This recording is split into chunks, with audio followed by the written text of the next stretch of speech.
Hey you, I'm Andrew Seaman. Do you want a new job? Or do you want to move forward in your career? Well, you should listen to my weekly show called Get Hired with Andrew Seaman. We talk about it all, and it's waiting for you, yes you, wherever you get your podcasts.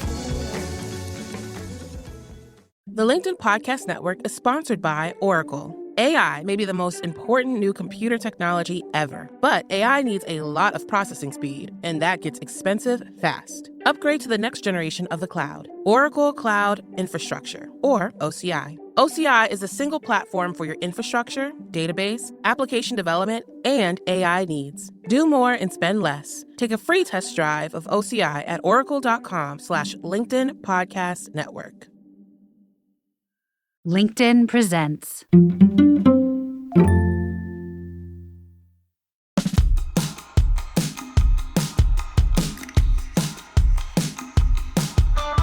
Good morning. I'm your host, Michael Kovnat. This is The Next Big Idea Daily, the show that gives you quick insights from the latest nonfiction books, making it effortless for you to get smarter while sipping your morning coffee. So today is the second Monday in October, federally recognized as Columbus Day since 1971. Starting in 2021, a presidential proclamation also declared it to be Indigenous Peoples Day. Now, that designation doesn't have the status of an official holiday, but there's no question there's been an increasing public awareness of this country's Native American past and present, from land acknowledgments to changes in the history books. But when you get right down to it, what does the United States government owe to Native populations? It's a debate that's been fought out, often violently, over centuries, and it continues to be a live issue today.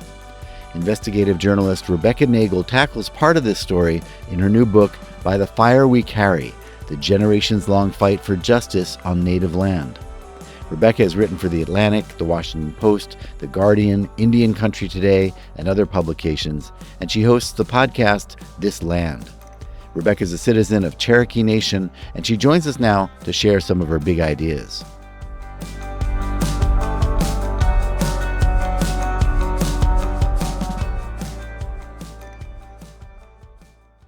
Important cases can come from surprising places. Under U.S. law, Native nations occupy a precarious legal status, which often makes it difficult for them to bring cases on their own behalf.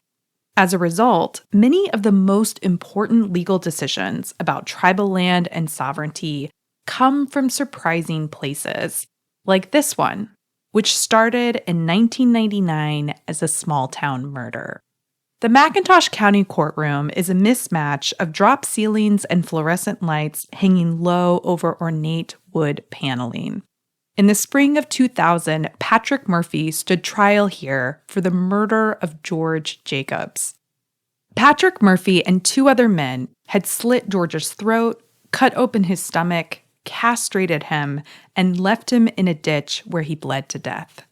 From a small piece of paper, the foreman read, "Having heretofore found the defendant, Patrick Dwayne Murphy, guilty of murder in the first degree, we fix his punishment at death." In a bid to save Patrick's life, his public defender came up with a novel legal theory. She argued Oklahoma didn't have jurisdiction to prosecute her client because he was Native and the crime occurred on his tribe, Muskogee Nation's reservation. The only thing was, Oklahoma hadn't acknowledged that reservation in over a century. Muskogee Nation argued only Congress can get rid of a reservation, not a state. It would take over 20 years, but eventually that question, whether or not Muskogee Nation still had a reservation, would wind its way from the pleadings of a man on death row all the way to the U.S. Supreme Court. My ancestors are considered traitors by my tribe, but we can learn a lot from why they made a controversial decision. In my favorite picture of my grandmother, she is standing in a cemetery. Behind her stand two headstones, almost passing her waist. They read John Ridge, Cherokee Leader, and Major Ridge, Cherokee Chief. John Ridge is my great-great-great-grandfather, and Major Ridge is his dad. My grandmother told me about how my ancestors had fought and died for our tribe. In her version, they were heroes. When I was a kid, I visited a museum about Cherokee history, and that museum talked about my ancestors, only it used a new word, one I had never heard my grandmother say: traders. By the 1830s, Georgia wanted Cherokee land, and after Cherokees refused to go, decided to terrorize the tribe until they had no choice.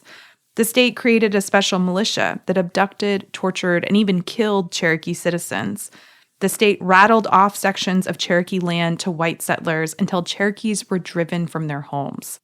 Life on Cherokee homelands was becoming unbearable. John and Major Ridge began thinking about the previously unthinkable, signing away the land of their ancestors in exchange for land out west. Removal to them was the only option in which Cherokees, as a people and a nation, would survive. What had changed was not their desire to remain in their homeland. It was their hope. In December of 1836, a small group of Cherokee leaders met by candlelight. Though not elected or appointed by the people of Cherokee Nation, they signed their names to the Treaty of New Echota. Major Ridge told the others, "I have signed my death warrant." The Ridges forfeited their lives for the Cherokee cause, knowing they would not be remembered for their sacrifice, but for their treason. What followed the Treaty of New Echota was the Trail of Tears. The U.S. Army herded Cherokees into concentration camps and then forced them to walk halfway across the continent. An estimated quarter of the population died, and they blamed the Ridges for their loss.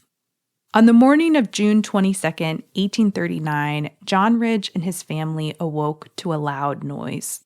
A group of armed men kicked in their front door. They dragged John from his bed into the front yard, and there they stabbed him 29 times. His wife sent a runner to warn Major Ridge of the danger, but the runner returned with the news that he was also dead. The Ridges are still considered traitors by a majority of Cherokee people. I think they accepted before they died. If what they had been trying to save was their own legacy, they would have never signed that treaty. What I believe they truly cared about, however, did come true. Cherokees, as a people and a nation, are still here. The United States committed genocide. This is a problem not just for indigenous nations, but our democracy. Historians still debate whether or not the United States committed genocide against indigenous peoples. Genocide, as defined by the United Nations, is the intent to destroy in whole or in part a national, ethnical, racial, or religious group by one or more physical acts of violence. The Cherokee word for our removal is Dgeja'i Lustana'i. It literally means when they drove us. It's the same word we use to talk about herding animals. To prepare, the Army split logs, drove them into the ground lengthwise, and built 25 open-air stockades. On May 23, 1838, 7,000 U.S. soldiers and militiamen went out into the hills and valleys of Cherokee Nation to round the people up. Cherokees, startled by bayonets in their gardens or kitchen, were not allowed to collect any possessions. When a deaf man did not understand the militiaman's orders, they shot him. Over 15,000 people were herded into the camps. The Army was woefully unprepared to feed and house their thousands of captives. By fall, Cherokees had buried 2,000 of their fellow citizens. As a newspaper reported at the time, that is 1/8 of the whole number in just 4 months. When Cherokees marched west that winter, death followed them. Although the exact number is unknown, one missionary estimated 4,000 people died between the camps and removal, a quarter of the total population. In our self-conception, America is a beacon of democracy for the rest of the world. Even when our founding sins are recognized, we like to believe things have gotten better. The story we tell ourselves is one of progress. In reality, our government committed genocide. It has never reformed itself or changed its laws to prevent such atrocities from happening again. In our democracy, justice for Indigenous nations is rare, but it is possible. After 20 years of appeals, on July 9th, 2020, the Supreme Court finally ruled on whether or not Muskogee Nation still had a reservation. I, like many people that morning, was on the Supreme Court's opinion page, anxiously hitting refresh. Finally, at 9 a.m. Central Time, a link popped up. I clicked on it. On the far end of the Trail of Tears was a promise, the opinion began. Forced to leave their ancestral lands in Georgia and Alabama, the Creek Nation received assurances that their new lands in the West would be secure forever. Today, we are asked whether the land these treaties promised remains an Indian reservation for the purposes of federal criminal law.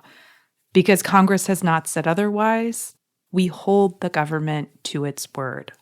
After it was denied for over a century, the court ruled Muskogee Nation still had a reservation. Subsequently, 8 other reservations, covering nearly half the land in Oklahoma, were upheld, including my own, Cherokee Nation. Taken together, these reservations cover over 19 million acres, about half the land in Oklahoma. It is an area larger than West Virginia and 9 other U.S. states. The McGirt Supreme Court decision resulted in the largest restoration of tribal land in U.S. history. The historic status of the McGirt decision is ironic when you understand what happened legally. The Supreme Court didn't overturn anything, strike anything down, or change their own precedent. All the court did was follow the law. But still, that was radical. When it comes to tribal sovereignty, the U.S. government is spineless. Most often when states or non-native people want something that belongs to a tribe, whether it's gold, oil, land, or power, they get it, even when the law clearly protects the tribe.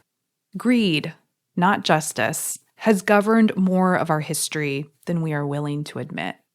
The lesson of McGirt is not that when the law is on our side and we fight hard, justice prevails. The lesson is that although justice for Indigenous nations is rare, in our democracy, it is possible. There is an easy mistake to make in telling the story of this case, which is to say that the reservation was given back to the tribe. This would be incorrect. Despite Oklahoma's position in this case, despite everything that was taken from our tribes, our reservations were never abolished. And you can't give back what already belongs to someone. In one of the darkest chapters of American history, this land was promised to us for as long as the grass grows or water runs. In eastern Oklahoma, the grass is still growing, the water is still running, and our tribes are still here. And despite the grave injustice of history, our legal right to our land never ended. U.S. federal Indian law is treated like a siloed backwater of American law, but it is foundational. When our government wanted to ban Muslims from entering our country, suspend the international rules of war to fight terror, detain enemy combatants indefinitely, put migrants in detention camps, and separate families at the border, it used principles of federal Indian law to do so. As Ojibwe scholar Maggie Blackhawk has pointed out, the legal doctrines the U.S. created to take Indigenous land still govern how the U.S. treats those living at the margins of our empire. Native history is often treated like a tragic, distant chapter of the American story, and the legal terrain it created like a siloed backwater of American law. But it is foundational. The Founding Fathers wanted a democracy that, unlike the King of England, would derive its power from the consent of the governed.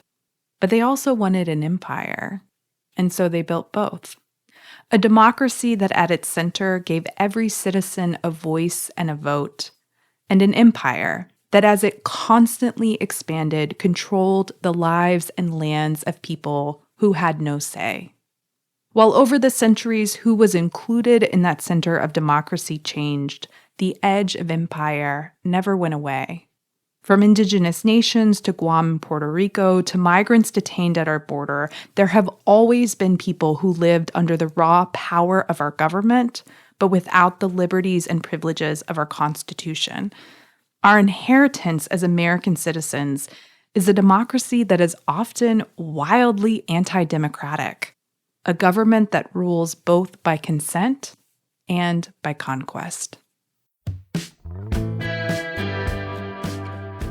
Thank you, Rebecca. All right, listeners, you can get a copy of By the Fire We Carry wherever you get your books. Just make sure you click follow in your podcast player to get our future episodes and sign up for our Book of the Day newsletter using the link in the episode notes. I'm Michael Kovnat. See you tomorrow.